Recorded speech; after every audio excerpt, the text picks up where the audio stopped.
আল্লাহ তুমি নাকি মৃতকে জীবিত করো, কেমন করে করো একটু দেখাও তো। আল্লাহ বলে, ইব্রাহিম এটা কেমন কথা? আওয়ালাম তুমি নবী মানুষ, কি প্রশ্ন করলে? তোমার বিশ্বাস হয় না? আওয়ালাম তুমিন, বিশ্বাস হয় না? তুমি তো নবী, যেন নবী নও, তুমি খলিল, তোমার বিশ্বাস হয় না? এটা কেমন প্রশ্ন?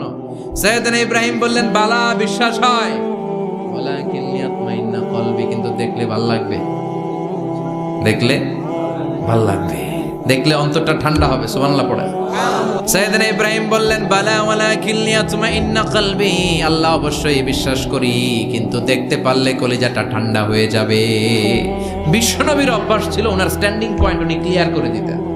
বুখারীর বর্ণনা, ওনার স্ত্রী আমাদের আম্মা জান সাফিয়া বিনতে হুয়াই ইবনে আখতাব, সাফিয়া বিনতে হুয়াই ইবনে আখতাবকে নিয়ে উনি ইতিকাফ অবস্থায় মসজিদে বসে আছেন। আলো আবছা অন্ধকার। সাফিয়া বিশ্বনবীকে বিদায় দিয়ে বের হয়ে যাবেন। ইন দ্য মিন টাইম বিশ্বনবী দেখলেন দুইজন সাহাবা হেঁটে যাচ্ছে। সাহাবারা হুট করে বিশ্বনবীর দিকে তাকালেন, তাকিয়ে দেখে বিশ্বনবীর সাথে একজন মহিলা, নেকাব পরা।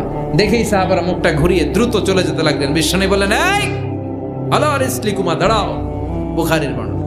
বিশ্বনবী ওখানে গেলেন, যে বললেন, সাহাবারা আসসালামু আলাইকুম। ওয়ালাইকুম আসসালাম। ইন্নাহা উম্মুকুম সাফিয়া, ওই যে পর্দার আড়ালে একটা মহিলার সাথে আমারে বসা দেখছো, এটা তোমাদের মা, আমার স্ত্রী সাফিয়া। সাহাবারা বলে, সুবহানাল্লাহ, ইয়া রাসূলুল্লাহ, আপনি এটার ব্যাখ্যা দিতে এসেছেন কেন আমাদের কাছে?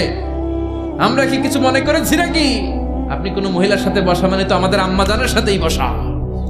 বিষ্ণু বললেন, না, তোমরা মনে করো নাই, কিন্তু কিছুক্ষণ পর শয়তান তোমাদের হৃদয়ে খুঁতখুঁতানি ঢুকায় দিবে। যাওয়ার সময় মনে মনে ভাববা, কিরে নবী কার লগে বসা? না, আম্মা জানের সাথেই বসা। একটু পরে, আসলে কি আম্মা জানের সাথে বসা, নাকি অন্য কেউ ছিল? না, কেউ ছিল না, নবীর স্ত্রী ছিল। আসলে কি স্ত্রী ছিল না অন্য কেউ ছিল? এই যে খুঁতখুঁতে স্বভাবের একটা ভাব মনের মধ্যে শয়তান ঢুকাই দিতে পারে কি পারে না? এজন্য ক্লিয়ার হয়ে নেবেন। ক্লিয়ার হয়ে নেওয়া সুন্নাত, ক্লিয়ার হয়ে যাওয়া। আল্লাহ, আমি ক্লিয়ার হতে চাই, ক্লিয়ার হওয়া সাইয়েদনা ইব্রাহিমের সুন্নাত। সুবহানাল্লাহ পড়েন। আল্লাহ, কেমন করে মৃতরে জীবিত করো তুমি দেখাও। আল্লাহ বললেন, 4টা পাখিরে টুকরা টুকরা করো, জবাই করো, টুকরা টুকরা করো, পায়ের সাথে মাথা মিশাও, মাথার সাথে কলিজা মিশাও, টুকরা টুকরা করে ওই পাহাড়ের মধ্যে ছিটিয়ে দিয়ে আস। এরপরে এই পাশে এসে সুম্মা দুহুন্না ইয়াতিনাকা সায়া, আমার নামে পাখিগুলারে ডাক দাও। উনি এই পাশে এসে আল্লাহর নামে টুকরো টুকরো করে ছিটিয়ে দিয়ে আসা পাখিগুলোর ডাক দিতে দেরি মুহূর্তে পায়ের সাথে মাথা, মাথার সাথে বডি লেগে জীবিত হয়ে পাখিগুলো দৌড়ে সাইয়েদনা ইব্রাহিমের কাছে চলে এসেছে।